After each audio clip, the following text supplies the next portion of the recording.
600 से ऊपर तो लाना ही लाना है किसी भी हाल में, ठीक है, किसी भी हाल में इतने मार्क्स तो लाने ही लाने हैं, ठीक है, तब हम बोल सकते हैं कि हमें जो है गवर्नमेंट कॉलेज मिल सकता है, ठीक है। तो अपनी प्रिपरेशन को बच्चे उसी तरह से करनी है, अपने आप को पुश करा करो डेली, है ना।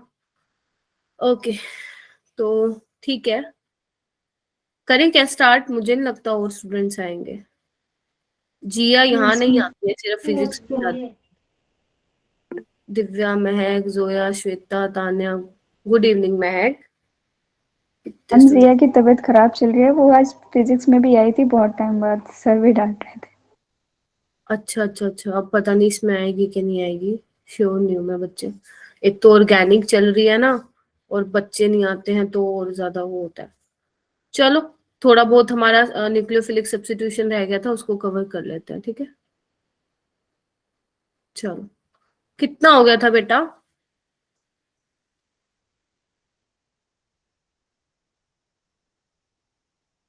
SN1 के रेशनलाइजेशन पे हो।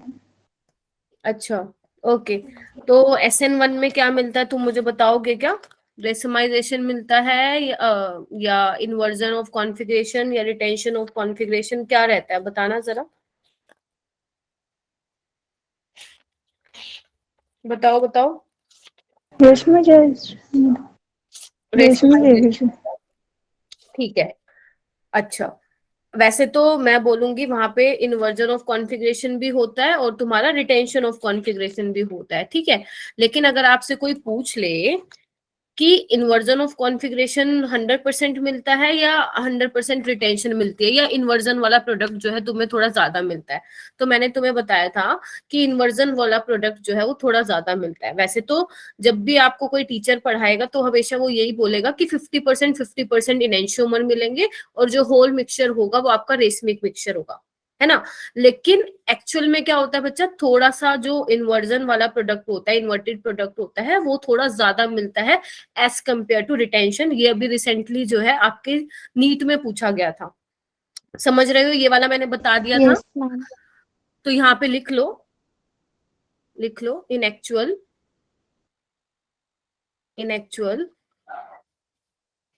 Inverted product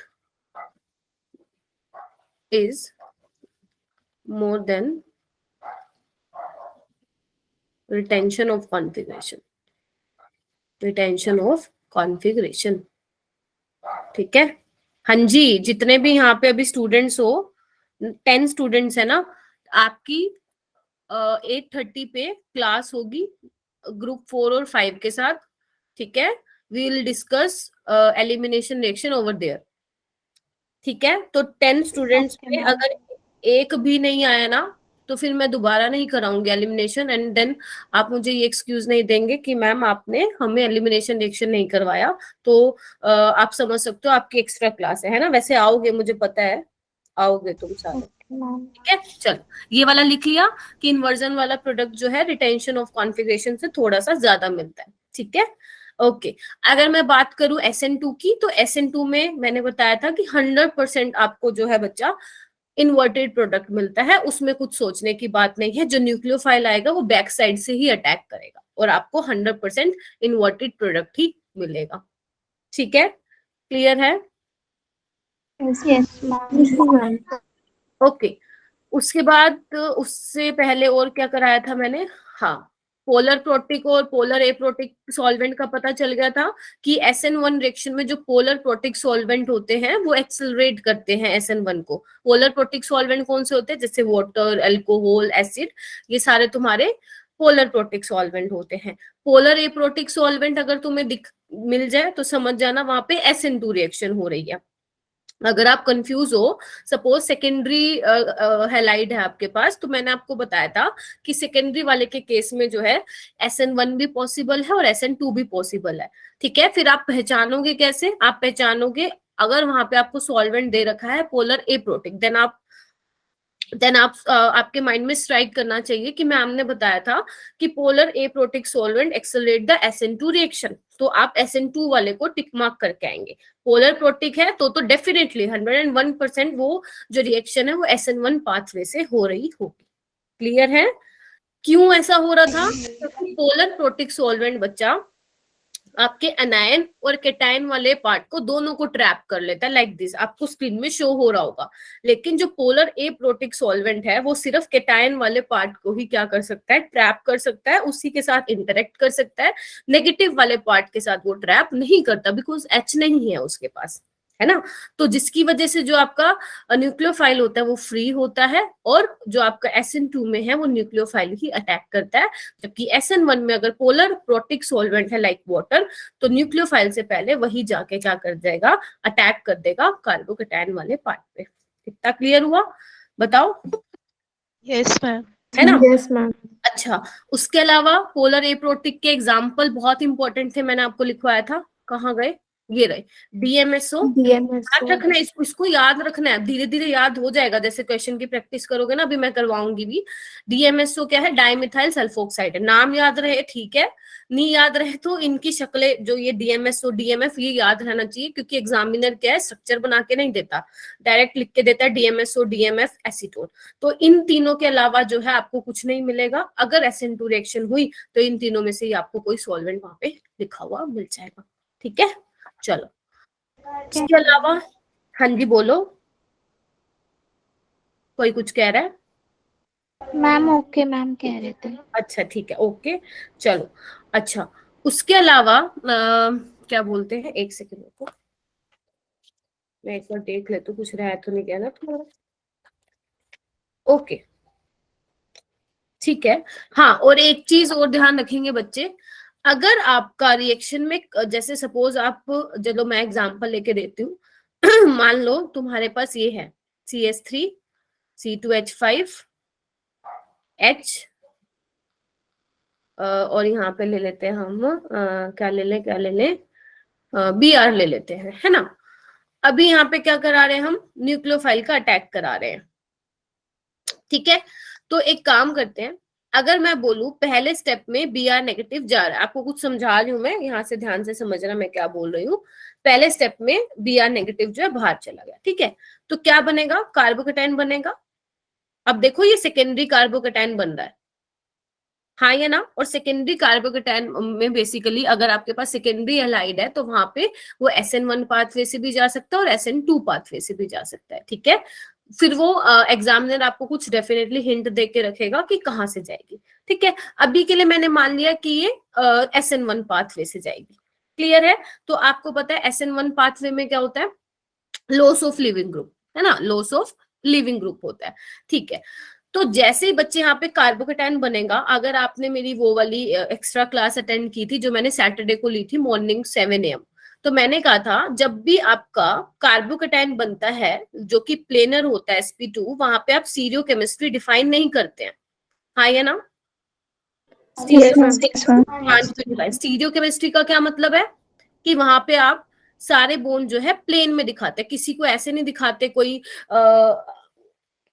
towards the observer है या अवे फ्रॉम द ऑब्जर्वर है, ये नहीं दिखाते। तो ये हमेशा ध्यान रखना, छोटी छोटी चीजें हैं बच्चे जो आपको लाइफ टाइम काम आएंगी जब आप ऑर्गेनिक पढ़ेंगे, ठीक है।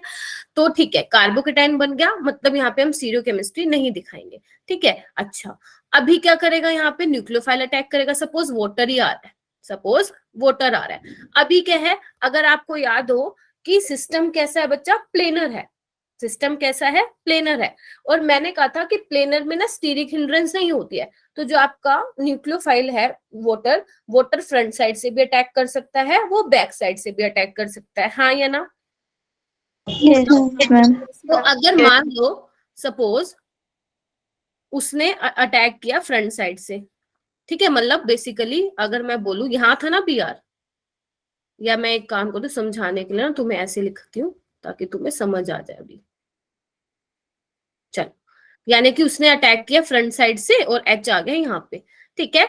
या वो बैक साइड से भी अटैक कर सकता है, तो बैक साइड से अटैक करेगा तो क्या बनेगा? डैश पे दिखाऊं? बोलो हाँ या ना। समझ पा रहे हो ये वाली चीजें? महक, श्वेता, है ना, समझ पा रहे हो ना? जोया, चलो। और जिसका नाम रह गया नीतिका, है ना। और कौन रह गया? एक मिनट रुको, संतोष, है ना, हो गए सारे, तान्या। ओके, तो यानी कि आपको यहाँ पे क्या दिख रहा है बच्चे? यहाँ पे आपको दिख रहा है जैसे ही न्यूक्लियोफाइल ने अटैक किया कायरल सेंटर जनरेट हो गया। ये मैंने उस दिन भी बताया था, अभी क्यों बता रही हूँ दोबारा, क्योंकि इंपॉर्टेंट है। तो एक बार ध्यान से सुन लो अगर उस दिन समझ में नहीं आया था तो। ठीक है, तो जैसे ही बच्चे आपने न्यूक्लियोफाइल का अटैक करवाया कायरल सेंटर बन गया, और जैसे ही कायरल सेंटर आएगा देन आप स्टीरियोकेमिस्ट्री डिफाइन कर सकते हो। क्लियर हो गया? क्लियर हो गया बच्चा? जब Yes, तक ma'am. Chiral Yes, ma'am. Yes, ma'am. जब तक लिख लो कहीं पे, जब तक कायरल सेंटर जनरेट नहीं होगा वहां पे आप स्टीरियोकेमिस्ट्री डिफाइन नहीं कर सकते। Stereochemistry define only when chiral centre is generate. ठीक है, चलो ओके, या लिख लो स्टीरियोकेमिस्ट्री, लिख लो stereochemistry can be defined only when chiral center would be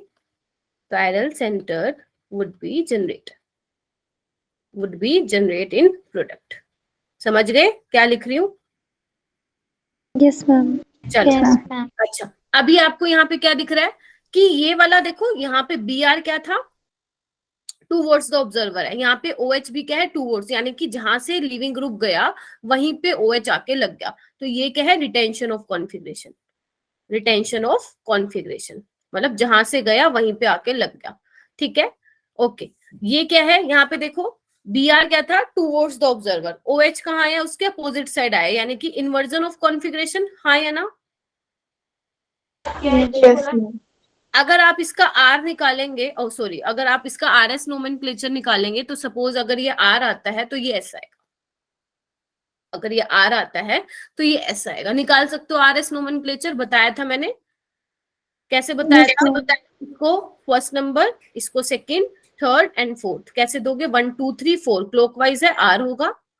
यहाँ पे क्या होगा, 1 2 3 4 क्लॉकवाइज जा रहा है, 1 2 3 से, आर होगा। बट एच क्या है, वेज पोजीशन पे है, तो क्या होता है, कॉन्फ़िगरेशन चेंज हो जाती है, तो ये क्या होगा, एस होगा। मैंने कहा था कि जो लीस्ट प्रायोरिटी वाला ग्रुप है should be at dash position, Vertical down position. ठीक है। चलो ओके, तो यानी कि यहाँ पे आपको 50% बोला ये जाता है समझाने के लिए कि 50% आर मिला होगा, 50% एस इनेंशियोमर मिला होगा।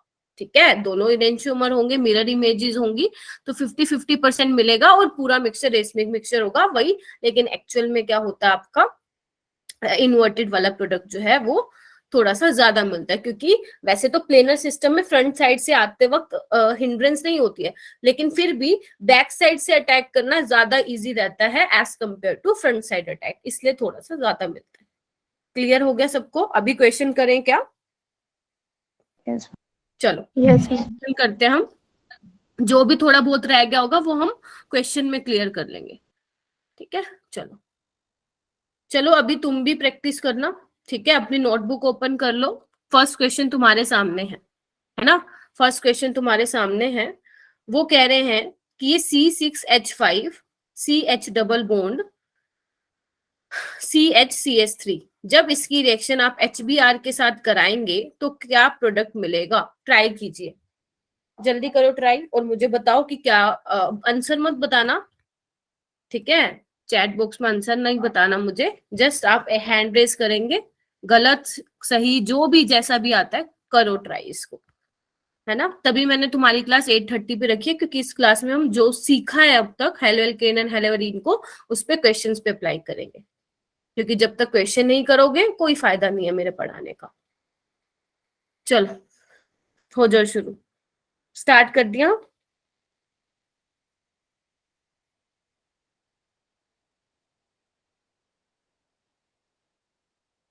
स्टार्ट कर दिया बेटा? Yes, ma'am. हाँ करो ट्राई। HBr देखो, Br कहाँ लगेगा, कौन सी वाली पोजीशन पे लगेगा, देखो।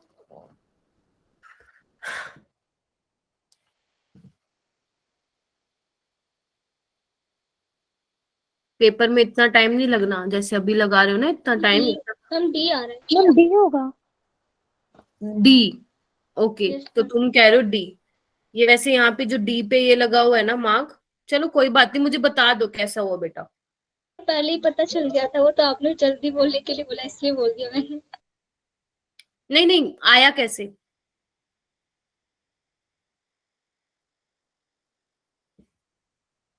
आया कैसे बेटा?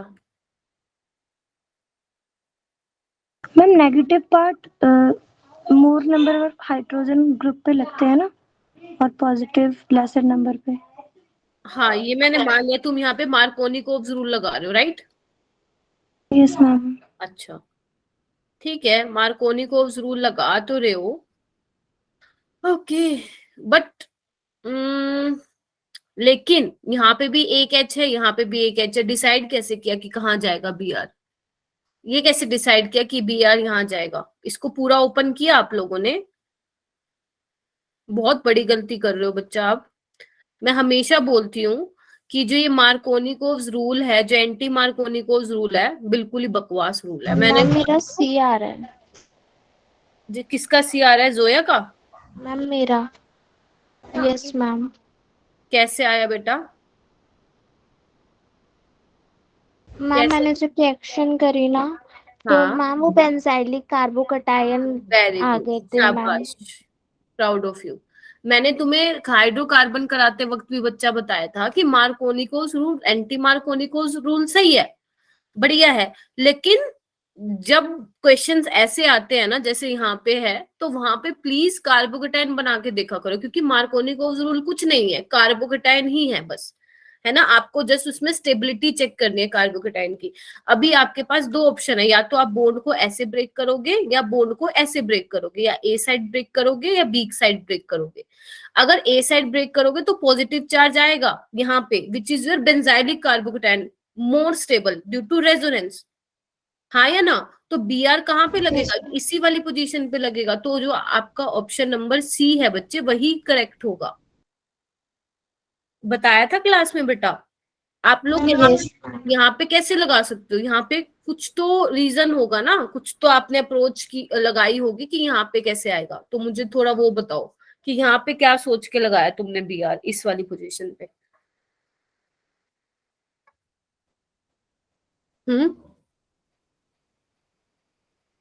जोया के अलावा किसी और ने सी मार्क किया था क्या?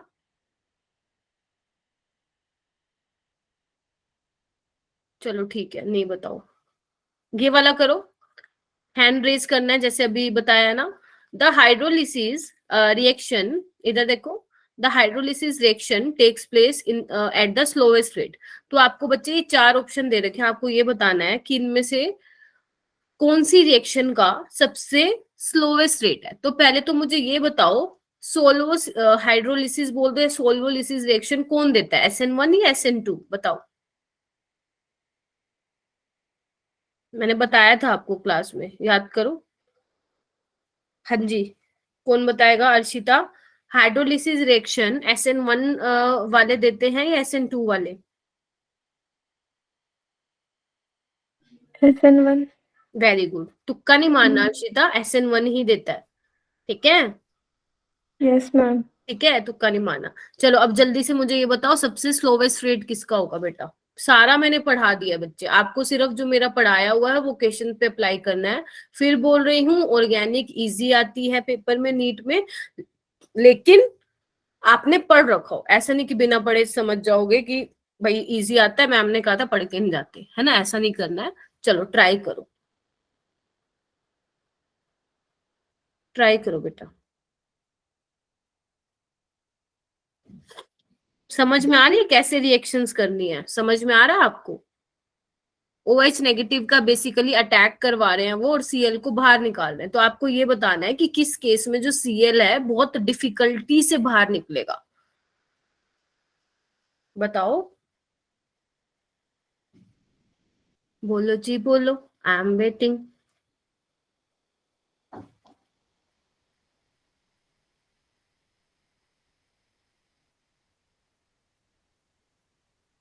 क्या हुआ बेटा, नहीं समझ में आ रहा क्या कोई पॉइंट? मुझे बताओ ना फिर। अर्शिता, जोया, आप तो पढ़ते हो। स्तुति, आज कहाँ गई बच्चे? तुम्हारी आवाज जैसे मेरे जब मैं पढ़ाती नहीं हूँ तब बोलती हूँ ना, वैसे ही क्लास में भी बोला करो जब क्वेश्चन कराती हूँ। तानिया, नितिका, महक, श्वेता, बच्चे आप तो पढ़ते हो, रेगुलर आते हो।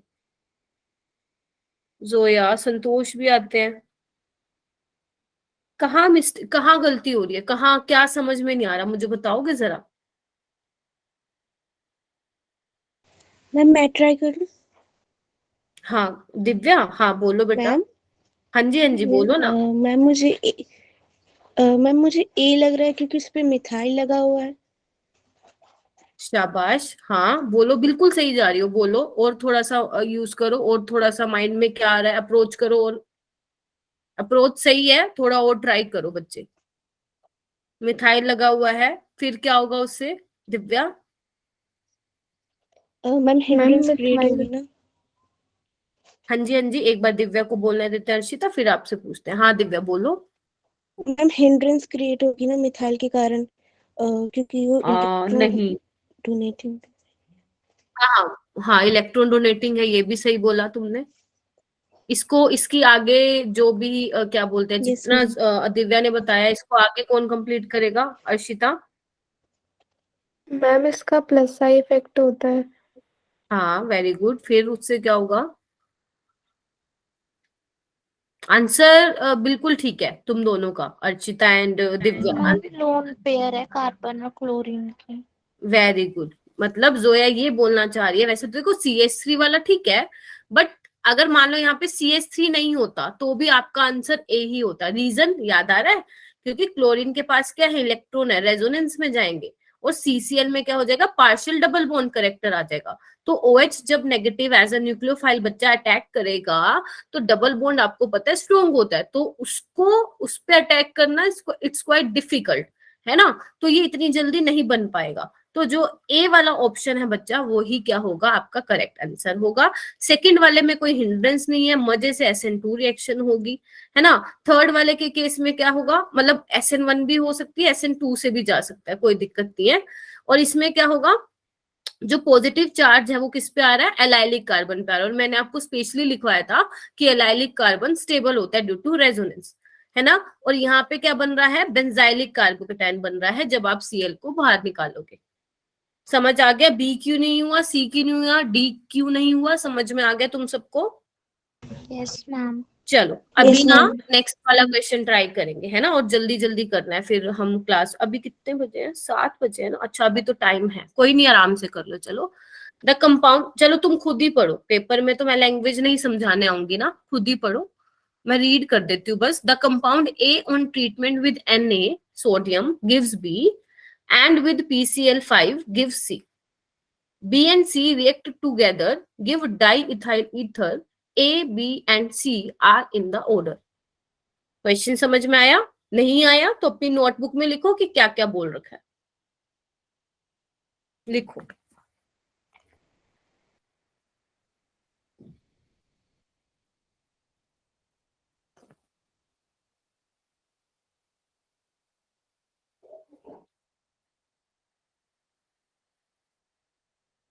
श्रवण, आज कहाँ से याद आ गई खुशबू मैम की। मैम मैंने पिछले 2 दिनों से क्लासेस ले रही थी। वो मैम मेरे हेल्थ इशू था, मेरे आईज में प्रॉब्लम हो गया था, तो मैं फोन वगैरह यूज नहीं कर रही हूँ किस पिछले नेम 1 से मंथ लॉग इन से। करते थे। क्या मैम? मैं पूछ रही हूँ आप कौन से, किस नेम से लॉग इन करते थे क्लास। यही नेम था, श्रवण यादव ही था। मैम अच्छा पिछले 2 क्लासेस मैंने लिए, उससे पहले मेरे आई इशू था, मतलब मेरी आंखों में दिक्कत हो गई थी, तो डॉक्टर ने मना किया था मुझे फोन वगैरह यूज करने के लिए, तो मैं फोन नहीं यूज करती थी उसका। अच्छा, चलो ठीक है बच्चा, जो अभी आपका रह गया ना वो वीडियो रिकॉर्डिंग से कवर करना है आपको, है ना, यस क्योंकि मैम। ऑर्गेनिक चल रही है, ऑर्गेनिक में अगर एक भी क्लास गई तो कुछ समझ नहीं आएगा, ठीक है। Okay ma'am. Yes ma'am. Arshita, हाँ जी बोलो। Ma'am B. B yes ma'am. या डी।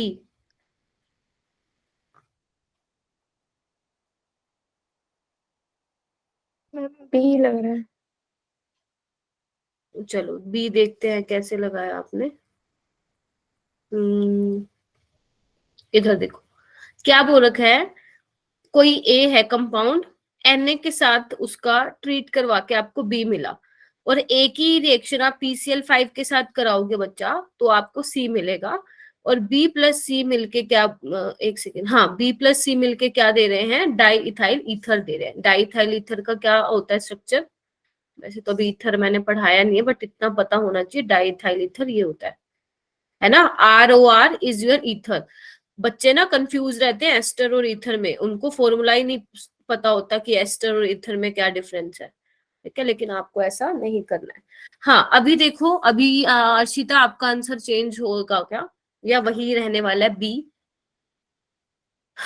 ए तो अल्कोहल है, वो तो बिल्कुल ठीक है, सी तो किसी भी हाल में नहीं हो सकता, ए अल्कोहल है, क्योंकि मैंने आपको एक अल्कोहल की PCl5 के साथ रिएक्शन बताई थी, अगर आपको याद हो तो, याद आ रहा है? क्या थी वो रिएक्शन, क्या थी वो रिएक्शन बच्चा? C2H5OH को जब आप PCl5 के साथ रिएक्ट करवाएंगे तो आपको क्या मिल जाएगा, OH को हटा के Cl। तो अभी देखो ना, A हमें मिल गया है, C हमें मिल गया, तो देखो कहाँ पे आएगा, क्या आएगा, A आपका C2H5OH और C आपका ये, देख पा रहे हो, और A में भी यही है, आपको ये तो मिल गया। तो अर्शिता आपने B कैसे बोला, आपने ये थोड़ा गलत कर दिया था क्या लिखने में? आपने कहीं ये तो नहीं सोचा A से B बन रहा है, B से C बन रहा है? डी होगा। यस मैम, मैंने तो यही सोचा था।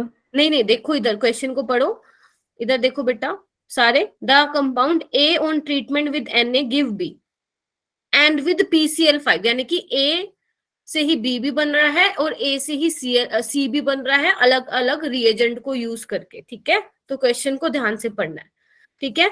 उसके बाद B क्या बनेगा बच्चा, इधर देखो, A तो हमें पता चल गया क्या है, एल्कोहल है, और Na से जब ट्रीट करवाते हैं तो Na क्या है, मेटल है, तो यहाँ पे क्या बनता है, इथोक्साइड आयन बनता है, C2H5O नेगेटिव Na प्लस। तो अब देख लो कौन सा आंसर है, डी आंसर, ऑप्शन डी।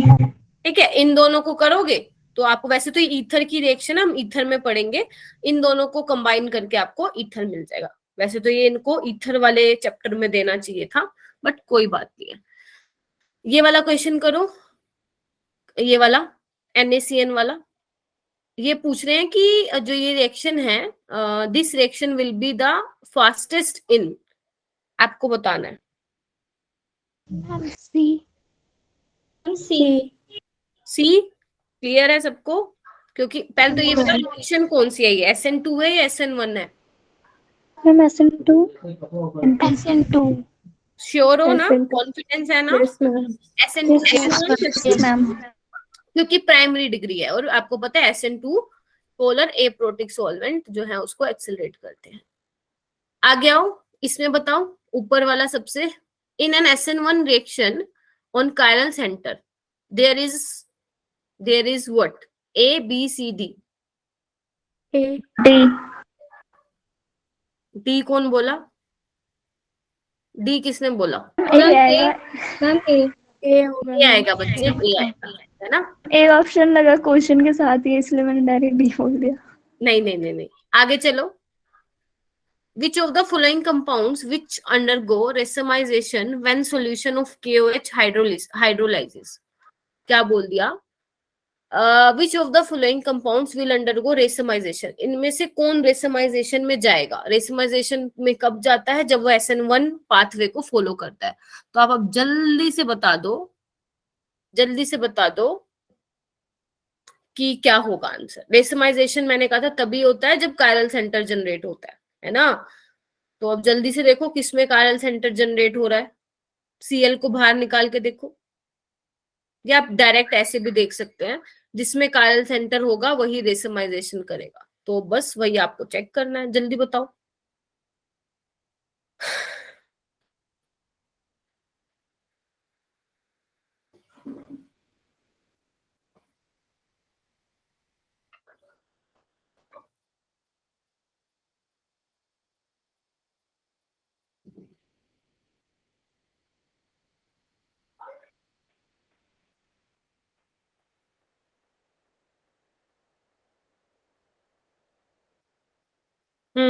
बताओ बेटा, इजी है?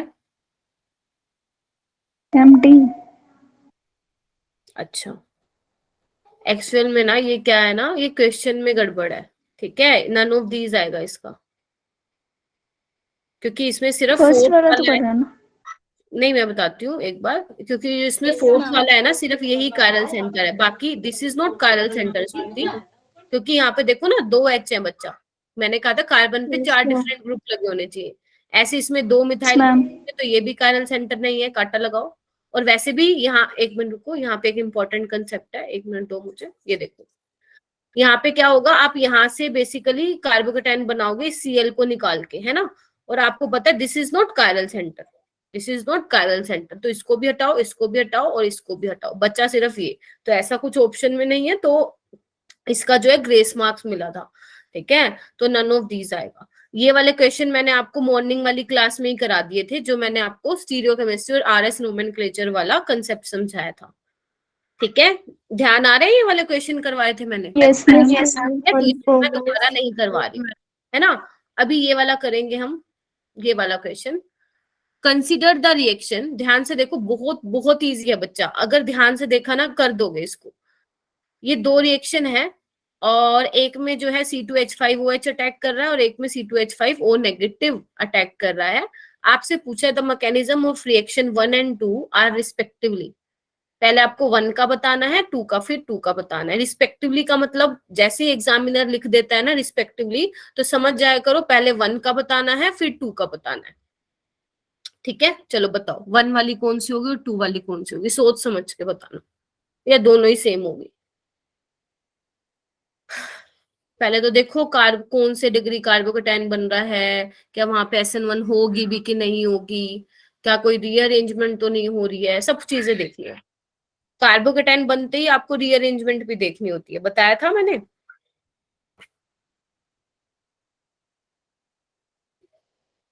कोई नहीं, ट्राई करो।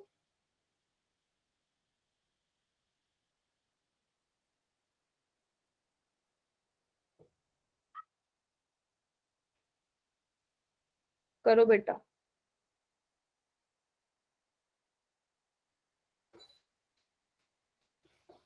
हो रहा है, समझ पा रहे हो?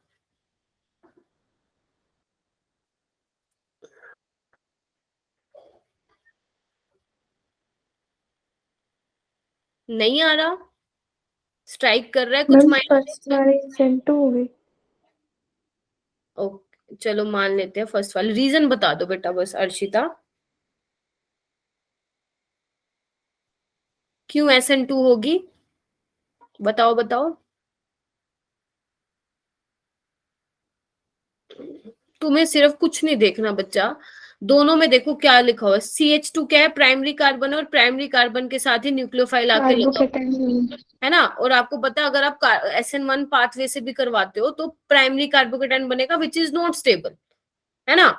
तो इसके देखो कैसे इसको और समझ सकते हो इस क्वेश्चन को, देखो वैसे तो इसके दोनों SN2 पाथवे से ही होगा, बट हम और चीजें भी इसमें समझ सकते हैं, जैसे देखो सपोज आपने यहाँ से Br भगा दिया और CH2 पॉजिटिव, प्राइमरी कार्बोकेटाइन बन गया, बट हमें पता है primary carbocation is not a stable species, तो हम क्या कर सकते हैं 1,2 हाइड्राइड शिफ्ट करवा सकते हैं। मैंने आपको बताया था जहां भी कार्बोकेटाइन आएगा वहां पे आप रीअरेंजमेंट के बारे में सोचेंगे, बोला था।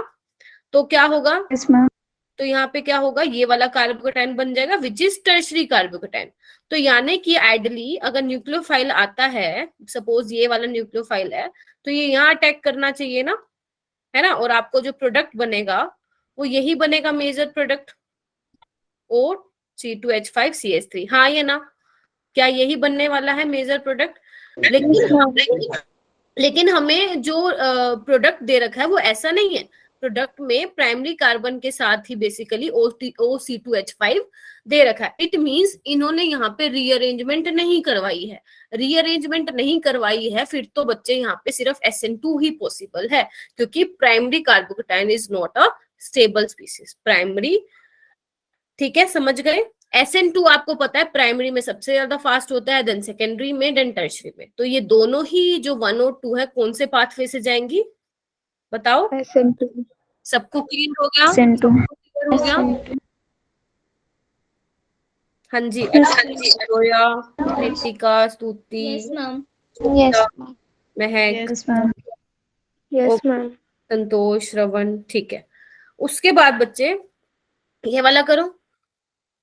Which of the following compounds undergoes nucleophilic substitution reaction most easily? इनमें से, चलो मैं लैंग्वेज नहीं समझाती, अपने आप समझो क्या लिखा हो। चार ऑप्शन देखो ध्यान से। Which of the following compounds undergoes nucleophilic substitution reaction most easily? Nucleophilic substitution का मतलब बताना क्या होता है, तूती बताना। मैम न्यूक्लियोफाइल अटैक पे सब्स्टिट्यूट वेरी हो गुड। जाता है। अभी देखो किस केस में जल्दी होगा, बताया था मैंने, पॉइंट लिखवाया था बेटा, याद करो। मैम सी के, सी ऑप्शन। रीजन? मैम इसका प्लस आई इफेक्ट लगेगा। हाँ, उससे क्या होगा? मैम स्टेबल हो जाएगा रेजोनेंस से। अच्छा, तो न्यूक्लियोफाइल कैसे अटैक करेगा बच्चा? न्यूक्लियोफाइल अटैक करने के लिए आपको बेंजीन रिंग को इलेक्ट्रॉन डेफिशिएंट बनाना पड़ेगा, लेकिन OCH3 तो प्लस M से इलेक्ट्रॉन डेंसिटी को बढ़ा रहा है बेंजीन रिंग पे, तो ये तो बहुत ही सबसे स्लोवेस्ट रेट इसका होगा बच्चा। ऐसा मतलब ऐसा आप कौन सा ग्रुप लगाओगे बेंजीन रिंग पे जो इलेक्ट्रॉन को पुल करेगा अपनी side, so that nucleophile can easily attack on benzene ring? NO2। Very good, शाबाश। NO2 क्या है? इलेक्ट्रॉन विड्रॉइंग ग्रुप है। तो जैसे ही ये अपनी तरफ पुल करेगा बेंजीन की इलेक्ट्रॉन डेंसिटी को, बेंजीन रिंग क्या हो जाएगी? इलेक्ट्रॉन डेफिशिएंट हो जाएगी। और आपको पता है न्यूक्लियोफाइल को किससे प्यार है? इलेक्ट्रोफाइल से प्यार है ना? समझ रहे हो ना? जो इलेक्ट्रॉन रिच है उसको इलेक्ट्रॉन डेफिशिएंट सिस्टम से प्यार होगा। तो अगर हम कोई ऐसा ग्रुप लगा दें जो कि इलेक्ट्रॉन को पुल करे, तो न्यूक्लियोफाइल इजिली अटैक कर देगा। इसमें क्या है? CH3 है, ये भी अपना प्लस आई इफेक्ट लगा रहा है। और डी वाले ऑप्शन में तो कोई भी ना तो इलेक्ट्रॉन डोनेटिंग ग्रुप है और ना ही इलेक्ट्रॉन विड्रॉइंग ग्रुप है। क्लियर है? लेकिन अगर बच्चे मैं इस क्वेश्चन में ही थोड़ा चेंज करके आपसे ये पूछूं कि इनका ऑर्डर बता दो, सबसे ज्यादा किसका फास्ट होगा? ए का, फिर बी का, ओ सॉरी एक सेकेंड, सबसे पहले ए का होगा, फिर किसका होगा? कौन बताएगा? डी का, फिर बी का, फिर सी का। क्योंकि इसका सिर्फ प्लस आई इफेक्ट लग रहा है, इसका प्लस एम लग रहा है। और मैंने कहा था मीजोमेरिक की ज्यादा प्रायोरिटी होती है बच्चा इंडक्टिव इफेक्ट से। देख के आयो जी उसी में ये वाली बात, यस मैम। ठीक है? Yes ma'am. वो कैसे भी क्वेश्चन आपको दे सकते हैं, वो आपको देखना है। जब आप क्वेश्चन की प्रैक्टिस करते हो तो मतलब आपको कुछ सीखना है उस क्वेश्चन से, कि इस क्वेश्चन को और किस तरीके से पूछा जा सकता है। अभी मैंने इस क्वेश्चन में भी 2 क्वेश्चन बना दिए, इस क्वेश्चन को भी मैंने दूसरे तरीके से पूछ लिया। ठीक है? तो आपको भी ऐसी चीजें जो है डेवलप करनी पड़ेंगी कि मैं जो क्वेश्चन कर रहा हूं, पहली तो बात है क्वेश्चन को ठीक करना पड़ेगा। अगर क्वेश्चन ही गलत कर दिया तो आपका इतना माइंड सोच ही नहीं पाएगा कि इससे और कैसे क्वेश्चन बन सकता है। तो अगर आप क्वेश्चन सही करते हैं, इट मींस आपका कंसेप्ट बिल्कुल ठीक है। देन आप देखो कि और कैसे पूछ सकते हैं। अब मैंने कहा कि इसको ऑर्डर में भी पूछ सकते हैं, इसका ऑर्डर लगा दो, और ऐसे पूछ भी रखे हैं क्वेश्चन। ठीक है? नेक्स्ट चलो, which one is the most reactive towards SN1 reaction? हाँ दिव्या? मैम सी, कार्बोकैटायन स्टेबिलिटी। ओके, सी। ठीक है, देखते हैं एक बार। ए क्यों नहीं आएगा? वैसे तो सारे कार्बोकैटायन स्टेबल है बच्चे, यहाँ पे आपको ये देखना है सबसे ज्यादा कौन सा स्टेबल है। तो आपने बोला ये वाला, ये देखो C6H5 ये है, CH3,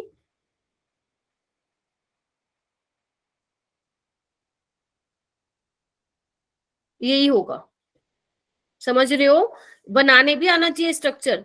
यानी कि इस कार्बन के साथ एक CH3 अटैच है, C6H5, एक Br और एक C6H5, तो इसका स्ट्रक्चर ये बनेगा। तो जैसे ही आप यहाँ पे बच्चे लिविंग ग्रुप को बाहर निकालोगे तो पॉजिटिव चार्ज यहाँ आएगा। तो ये तो बेंजीन रिंग से स्टेबलाइज कर रहा है, साथ में ये भी अपना प्लस आई इफेक्ट लगा रहा है, तो सबसे ज्यादा स्टेबल वेरी गुड सी होगा।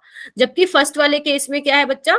यहाँ पे H है, इधर देखो सारे, फर्स्ट वाले केस में यहाँ पे H है, तो ये सिर्फ बेंजीन रिंग से स्टेबलाइज हो रहा है पॉजिटिव चार्ज, और बाकी में तो बेंजाइलिक कार्बोकैटायन है और इसमें CH3 ग्रुप है। क्या समझ पाए कंसेप्ट? ये दोबारा बताऊं? मैम समझ गए मुझे। समझ गए? मुश्किल लग रही है ऑर्गेनिक? स्तुति, अर्शिता, हाँ जी बोलो, मुश्किल लग रही है क्या? मजा नहीं आ रहा? ठीक है।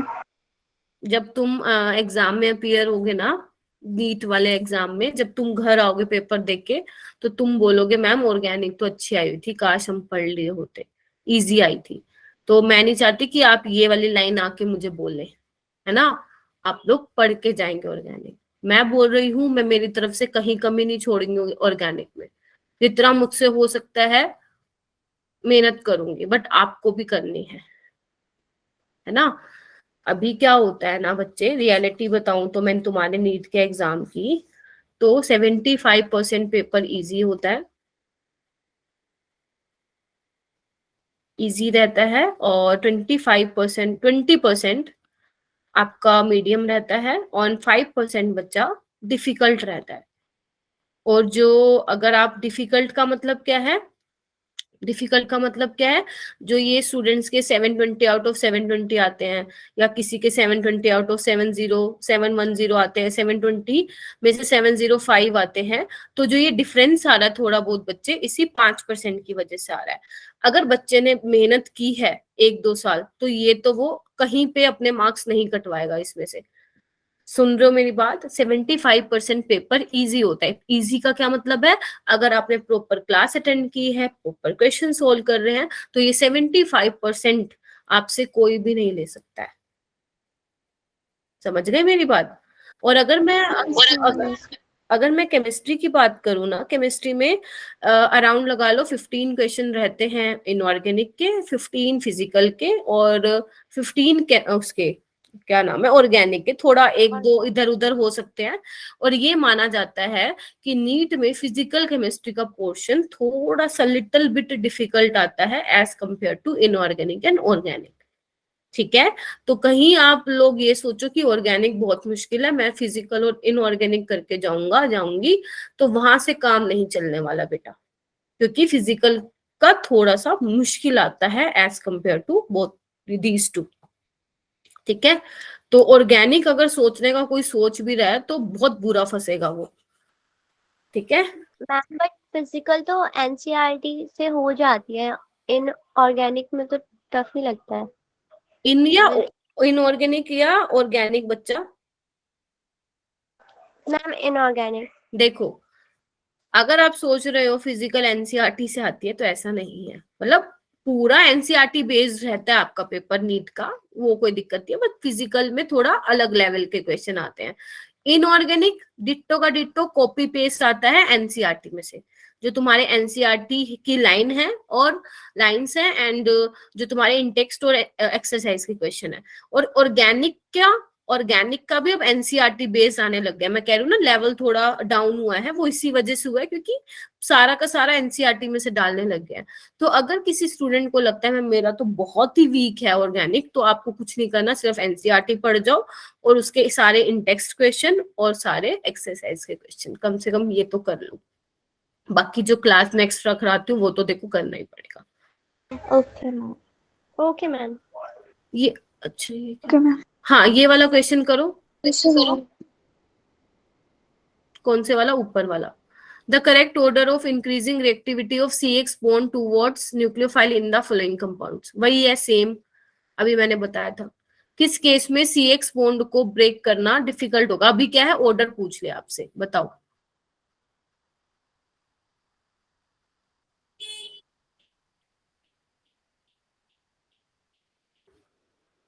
बताओ, अभी क्वेश्चंस हैं काफी।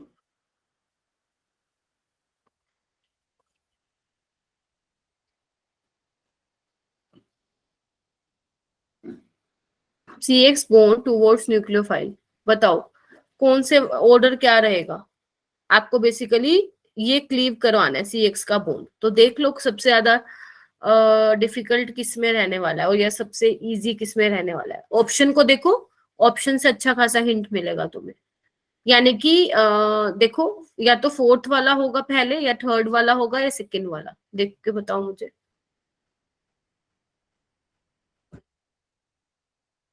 हाँ जी, आया कुछ दिमाग में? How to approach?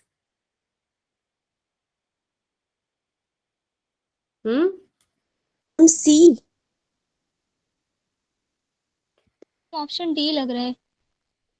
ये CD वाले जरा मुझे बता दो, ऐसा क्यों लग रहा है भाई तुम लोगों को? आप ना मैम सबसे ज्यादा ऑप्शन, हाँ हाँ बोलो बोलो बोलो। मैम सबसे ज्यादा सेकंड का इसलिए NO2 ऑर्थो और पैरा पे लगा हुआ है। हम्म मैम डी इससे लग रहा है क्योंकि जो थर्ड होता है, जो थर्ड नंबर पे है वो 3 डिग्री कार्बन है, तो अपने आप को मतलब कंप्लीट करने की कोशिश करेगा ना हाइड्रोजन को हटा के SN1 के लिए, जो पहले तो स्टेबल ना, होगा। पहले तो जल्दी से ना ये वाला जो मैंने स्टार बना के यहाँ पे पॉइंट लिखा हुआ है ना, इसको लिखो। तुम लोग नहीं पढ़ते हो।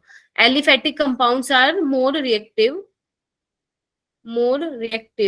than aromatic compounds towards nucleophilic substitution reaction। और अभी बताओ क्या आंसर आएगा फिर? ये वाला पॉइंट लिख के मुझे आंसर बताओ। Aliphatic compounds are more reactive than aromatic compounds towards nucleophilic substitution reaction। Now your answer would be change। बताओ। अरे तुम्हें मैंने नहीं बताया था क्या बच्चे, कि जो एरोमेटिक में होता है ना उसमें बेंजीन रिंग तो है ही, ठीक है, रेजोनेंस तो कहीं ना कहीं रेजोनेंस तो होगा, डेफिनेटली होगा। तो एलिफेटिक तो हमेशा ज्यादा रिएक्टिव रहेंगे एरोमेटिक से, समझ रहे हो? और थर्ड वाले में कार्बोकेटाइन, क्योंकि जैसे ही आप CX बॉन्ड को ब्रेक करोगे बच्चा, तो आपको टर्शियरी डिग्री कार्बोकेटाइन मिल रहा है which is more stable then this fourth वाला, है ना। फोर्थ में आपको सेकेंडरी मिला है, तो सबसे ज्यादा थर्ड होगा, फिर फोर्थ होगा। फिर फर्स्ट और सेकंड में कैसे डिसाइड करोगे? सेकंड वाले क्योंकि जैसे तुमने कहा नाइट्रो ग्रुप लगा हुआ है, तो इलेक्ट्रॉन डेफिशिएंट कर देगा बेंजीन रिंग को, so that nucleophile can easily attack, है ना। लेकिन जो फर्स्ट वाला बेचारा, वो तो उसके पास कोई भी इलेक्ट्रॉन विड्रॉइंग ग्रुप नहीं है, तो फर्स्ट वाला सबसे लास्ट में होगा बेटा। अगर तुम्हें ये भी पता होता ना कि फर्स्ट वाला सबसे लास्ट में होगा, देखो एक ही ऑप्शन है ऐसा।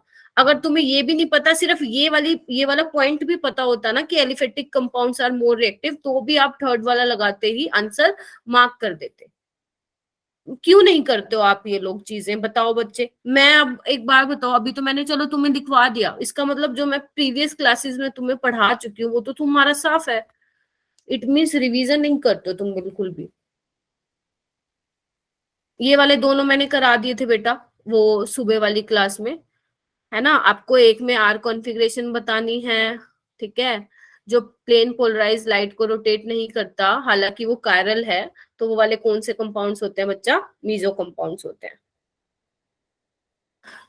ये वाला बता दिया था। विच of the following is not chiral, कर लोगे?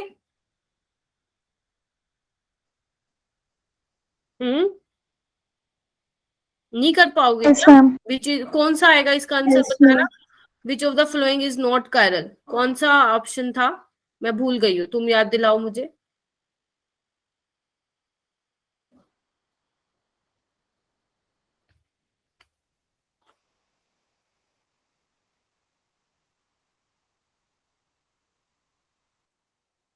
हम्म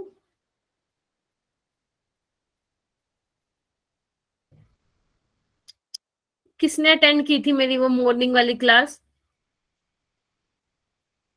मैम इसका सी होगा। 2,3 डाइब्रोमो पेंटेन। कैसे होगा बेटा? मैम डी पर ब्रोमो आ रहे दोनों सेम 3 होगा बेटा। किसने बताया 3? मैम सी मैंने बताया। डी डी डी डी किसने? मैम मैंने जोया ने। बच्चे आप कैसे सी बोल रहे हो? कायरल का नहीं पता क्या आप लोगों को? कायरल में क्या होता है कि मैम अगर मैंने डी बोला था 3 ब्रोमोपेंटेन। अच्छा अच्छा, हाँ वही बोलू ना, 3 वाला तो सही है। एक बच्चे ने सी वाला भी बोला ना। कायरल का मतलब क्या होता है? तो डिफरेंट ग्रुप पर। हाँ जिसमें अगेन डिफरेंट। ओके, नेक्स्ट वाला करो। Which of the following undergoes nucleophilic substitution exclusively by SN1 reaction. जल्दी करो, मुझे और भी कुछ बताना है फिर तुम्हें। इनमें से कौन सा जो है SN1 मैकेनिज्म से जाएगा, जल्दी बताओ। इथाइल क्लोराइड, आइसोप्रोपाइल, क्लोरोबेंजीन या बेंजाइल क्लोराइड? बना के देखो नोटबुक में, स्ट्रक्चर पता लग जाएगा अपने आप ही। कार्बोकेटाइन देखो कौन सा स्टेबल होगा।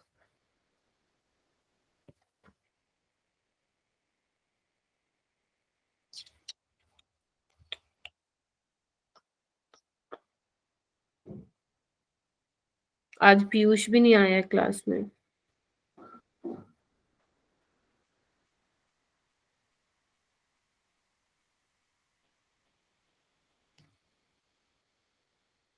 अरे देखते ही बता दो बच्चे, क्या आएगा।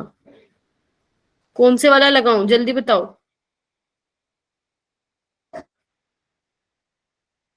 हम्म।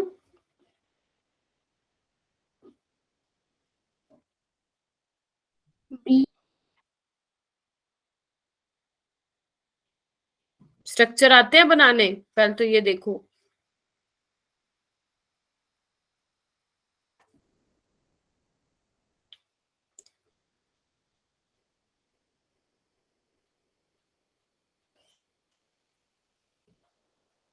क्या कर रहे हो तुम लोग, नहीं पढ़ते हो ना घर पे? कितनी बार बोला बेंजाइलिक वाला सिस्टम, अभी मैंने इक्वेशन भी कराया था कि बेंजाइलिक कार्बोकेटाइन सबसे ज्यादा स्टेबल होगा। फिर क्यों बोल रहे हो ये वाला? इसमें कहीं रेजोनेंस है क्या? ये सिर्फ प्लस आई इफेक्ट से इसको स्टेबलाइज करेगा कार्बोकेटाइन को, ये रेजोनेंस भी कर रहा है। और मैंने हमेशा बोलती हूँ कि मीजोमेरिक इफेक्ट को आप ज्यादा प्रायोरिटी दोगे इंडक्टिव इफेक्ट। सबसे पहले mesomeric, then hyper conjugation, then inductive effect. तुम लोग पढ़ते ही नहीं हो। आपको क्या लगता है ये नीट में ही आता है क्या, CUET में नहीं आएगा क्या? सारी जगह आते हैं ऐसे क्वेश्चंस। इतना कराने के बावजूद भी नहीं करते तुम लोग।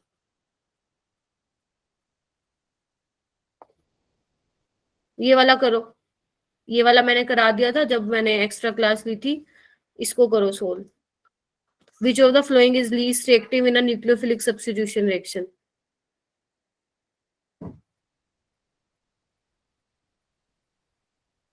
बताओ मुझे लीस्ट रिएक्टिव, और ये नहीं बताया ना चाटा लग जाएगा।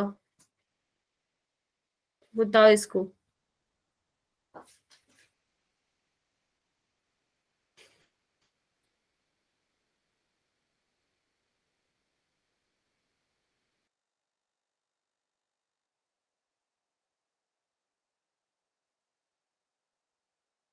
किया क्या?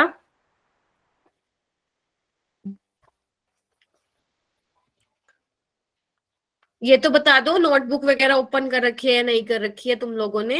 सोल्व कर रहे हो कि नहीं मैम कर रहे कर हो? रखी है। हाँ चलो बताओ फिर मैम मुझे। कर रखी है। ये जो स्टार में लिखा हुआ है, वैसे तो मैं ये तुम्हें ऑलरेडी बता चुकी हूँ, लेकिन फिर भी एक क्या बोलते हैं ना, आपको रिकॉल करवा रही हूँ ये वाला पॉइंट जो मैंने स्टार बना के लिख रखा है। Vinyl halides and aryl halides are less reactive towards nucleophilic substitution reaction. अब जल्दी से बता दो कि इसका ऑप्शन क्या होगा, ए होगा, बी होगा, सी होगा या डी होगा? आप सारे डेडिकेट बैच में हो? अर्शिता, स्तुति, आप लोग हो क्या? जोया, नितिका, संतोष, महक, दिव्या, श्वेता, आप लोग हो क्या उसमें डेडिकेट बैच में? मैम इसमें नहीं पता। चलो ठीक है, पता लग जाएगा। हाँ मैम बोलो। ए। ए। लीस्ट रिएक्टिव पूछा, लीस्ट रिएक्टिव।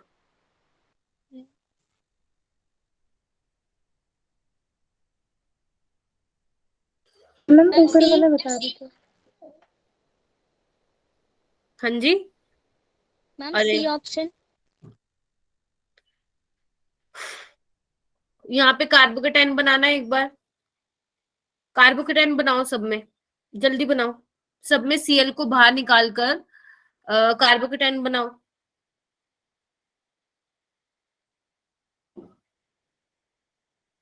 देखो अब कार्बोकेटाइन बनाओ सब में, और देखो सबसे ज्यादा कम रिएक्टिव कौन सा होगा, जल्दी बताओ।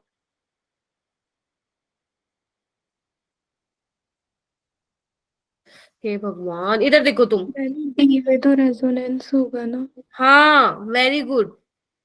अभी तक क्यों नहीं बोला था हर्षिता आपने? मैम मेरे को लगा कहीं गलत ना हो। नहीं नहीं, मैंने तुम्हें अर्शिता हमेशा कहा है कि मत ऐसे मत सोचा करो कि मैम गलत ना हो। तुम्हारे माइंड में आता है ना तो बोलो। बिल्कुल सही बोला अर्शिता ने। अर्शिता, रेजोनेंस से क्या होगा फिर? मैम ये रीस्टेबल होगा ना रेजोनेंस से। Very good. अगर बेटा देखो, अगर रेजोनेंस होगी तो कार्बन क्लोरीन के बीच में पार्शियल डबल बॉन्ड करेक्टर आएगा, तो न्यूक्लियोफाइल कैसे अटैक कर पाएगा, है ना। और मैंने हमेशा तुम्हें बोला है कि विनाइलिक कार्बन पे कभी भी पॉजिटिव चार्ज स्टेबल नहीं होता है, तो वहां पे रिएक्शन मत करवाना। इसलिए बोला विनाइल हैलाइड्स और एराइल हैलाइड्स। एराइल वाले कौन से? जो एरोमेटिक रिंग के ऊपर जो बेसिकली तुम्हारा हैलाइड लगा होता है, उसमें भी सेम यही रीजन है कि रेजोनेंस की वजह से कार्बन और हेलोजन के बीच में पार्शियल डबल बॉन्ड करेक्टर आ जाता है। न्यूक्लियोफाइल इजिली अटैक नहीं कर पाता, क्योंकि डबल बॉन्ड में क्या हो चुका है, एक पाई बॉन्ड आ चुका है, इलेक्ट्रॉन डेंसिटी और ज्यादा बढ़ चुकी है। तो जब न्यूक्लियोफाइल अटैक करेगा तो न्यूक्लियोफाइल के पास ऑलरेडी इलेक्ट्रॉन्स हैं और यहाँ पे भी इलेक्ट्रॉन डेंसिटी है, तो इलेक्ट्रॉन इलेक्ट्रॉन के बीच में रिपल्शन होगा, जिसकी वजह से वो इजिली अटैक नहीं कर पाएगा। 10 बार बता दी मैंने ये बात, और 4 बार तो यहाँ पे तुम्हारे अभी प्रीवियस ईयर में क्वेश्चन भी मैं करवा चुकी हूँ। अब समझ में आ गया? अभी तो नहीं भूलोगे? Yes ma'am. चलो आगे चलो। ये वाला बताओ मुझे। The following reaction is described as. ध्यान से इस रिएक्शन को देखो और मुझे बताओ ये कौन से पाथवे से जाएगी। SN2 SE2 नहीं पढ़ाया मैंने कुछ SE2 जैसा। SN0 SN1 बताओ।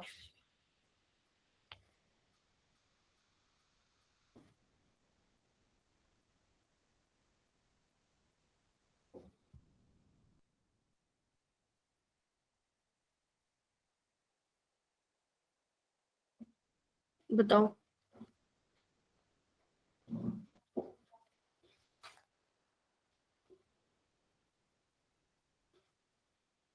Ma'am SN1। SN1। अर्शिता कैसे SN1 बेटा?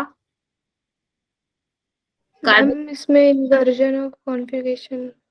वो किस में होती है इन्वर्जन ऑफ कॉन्फ़िगरेशन अर्शिता? जल्दी एक बार अपना पेज टर्न करो और देखो किस में लिखवाया था मैंने।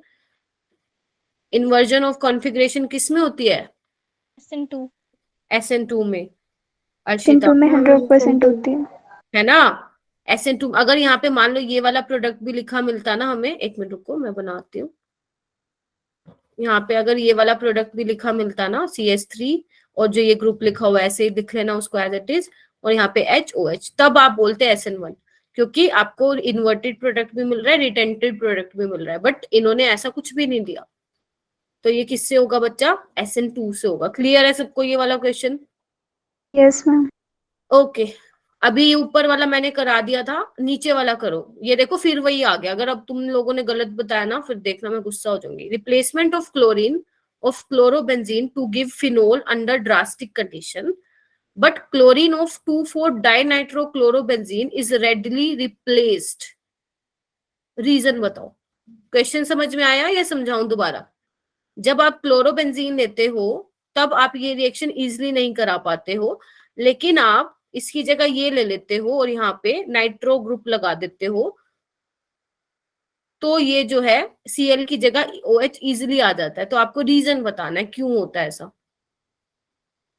ABCD ABCD बताओ जल्दी, बोलो बोलो। बी। Very good. किसने बताया? ये तुम जब बोलते हो ना बी, मुझे ऐसा लगता है कंफ्यूज हो तुम। मैं बोलो मैम बी। मैम डर लगता है गलत ना हो कहीं। एक तुम्हें मुझसे डर लगता है? सच्ची बताना। मतलब ठीक है टीचर से डरना चाहिए, लेकिन डरना नहीं है। डरो क्वेश्चन गलत होने से डर लगता है। नहीं। अरे यार, यस मैम। नहीं नहीं, वो तो अभी जितना गलत कर सकते हो करो, लेकिन क्वेश्चन प्रैक्टिस करते टाइम आपका ठीक होता जाएगा सब कुछ, है ना। अगर डर लगेगा तो पेपर में कैसे अटेम्प्ट करोगे? पेपर में तो तुम सारे छोड़ के आ जाओगे फिर, या सारे नेगेटिव करवा के आ जाओगे, है ना। तो कंसेप्ट पे कॉन्फिडेंस इकट्ठा कर रहे हैं। हाँ, कंसेप्ट पे अपनी कमांड रखनी है कि भाई सही बोल रहे हैं हम, बिल्कुल सही है। NO2 क्या है? विड्रॉ करेगा इलेक्ट्रॉन को। कहां से? ऑर्थो और पैरा पोजीशन से। मेटा से नहीं करेगा, ध्यान रखना, है ना। रेजोनेटिंग स्ट्रक्चर बनवाए थे मैंने। ये दोनों हो जाएगा, ये मैंने करवा चुकी हूँ। अभी ना ये तीनों छोड़ दो, ये भी मैंने नहीं करवाया, आज वाली क्लास में करवाऊंगी इनको। आप ये वाला कीजिए पहले। ये तो हो गया वैसे, तो बता दो जल्दी से। Which chloro derivative of benzene ring among the following would undergo hydrolysis most readily with aqueous sodium hydroxide to furnish the corresponding hydroxy derivative? Simple, बस आपको ये बताना है कि कौन सा सबसे रिएक्टिव होगा टुवर्ड्स सोडियम हाइड्रोक्साइड, किस केस में न्यूक्लियोफाइल इजिली अटैक कर पाएगा, जल्दी बताओ। अभी कराया, जस्ट अभी 3 क्वेश्चन ऑलरेडी मैं करवा चुकी हूँ इसी टाइप से। Very good. रीजन वही रहेगा, रीजन विल रिमेन सेम। हाँ, NO2, क्योंकि यहाँ पे बच्चा 3 इलेक्ट्रॉन विड्रॉइंग ग्रुप है। और ये क्यों नहीं होगा, सबसे ज्यादा क्यों नहीं होगा, क्योंकि ये देखो ना, ये वो कर रहा है, +M से वो दे रहा है अपने इलेक्ट्रॉन। ठीक है, ये वाला मैंने ऑलरेडी आपको करा दिया था कि विच of the following is an optically active. आप देख लेंगे कौन सा कायरल कार्बन है, जहां पे भी कायरल कार्बन आएगा तो आप वहां पे बोलेंगे कि वो ऑप्टिकली एक्टिव है। ठीक है, ये 3 क्वेश्चन ही मैं बाद में कराऊंगी, क्योंकि अभी तक मैंने आपको ग्रिग्नार्ड रिएजेंट रिएक्शन नहीं करवाई है। ठीक है, वो एल्कोहल फिनोल में करवाऊंगी, और एलिमिनेशन रिएक्शन में भी आपको नेक्स्ट वाले क्लास में कराऊंगी। ठीक है, अच्छा एक और चीज बच्चे, यहाँ पे एक और चीज ना बतानी रह गई थी। अगर आपने जीओसी देखा है, जीओसी का लेक्चर देखा है, तो वहां पे मैंने न्यूक्लियोफिलिसिटी का ऑर्डर वो ये वाला बताया था, है ना। मैंने कहा था न्यूक्लियोफिलिसिटी जो है वो साइज पे डिपेंड करती है, या you can also say polarisability पे डिपेंड करती है, अगर तुमने लेक्चर देखा है तो ठीक बात है, ये वाला बिल्कुल ठीक है ऑर्डर। बट अगर सपोज पेपर में तुम्हें सोलवेंट दे के पूछ ले, आपसे बोले कि प्रोटिक सोलवेंट में न्यूक्लियोफिलिसिटी का क्या ऑर्डर होगा, ए प्रोटिक सोलवेंट में क्या ऑर्डर होगा, और जब कोई सोलवेंट नहीं होगा तो क्या ऑर्डर होगा।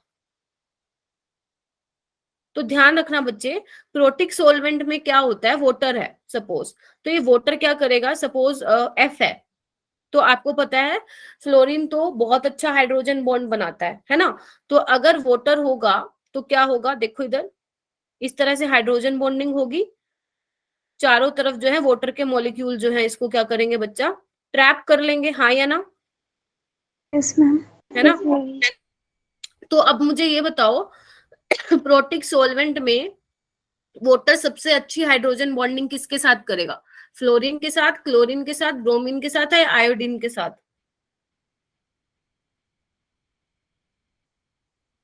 बताओ, जो इलेक्ट्रोनेगेटिव ज्यादा होगा उसी के साथ हाइड्रोजन बॉन्डिंग करेगा ना, तो फ्लोरीन के साथ सबसे अच्छा करेगा। यानी कि F नेगेटिव को तो जो वाटर के मॉलिक्यूल्स है वो क्या करेंगे, सराउंड कर लेंगे, घेर लेंगे, ट्रैप कर लेंगे। तो अगर मैं बात करूं सबसे अच्छा न्यूक्लियोफाइल कौन सा होगा प्रोटिक सॉल्वेंट में बच्चा, तो सबसे अच्छा होगा I negative, then Br negative, then Cl negative, और देन F नेगेटिव।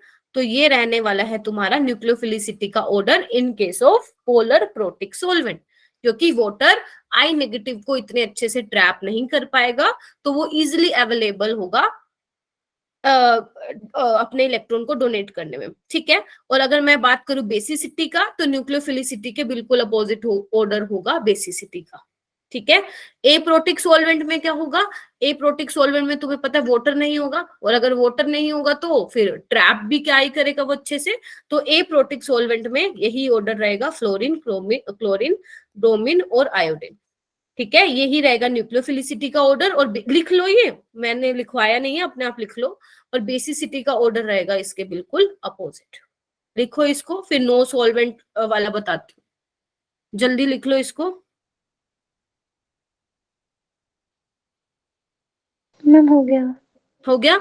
अच्छा, अगर मैं बात करूं कोई सॉल्वेंट नहीं है तो उसमें भी सेम यही ऑर्डर रहेगा, लेकिन जब सॉल्वेंट ही नहीं है तो इसमें न्यूक्लियोफिलिसिटी का भी यही ऑर्डर रहेगा और बेसिसिटी का ऑर्डर भी यही रहेगा।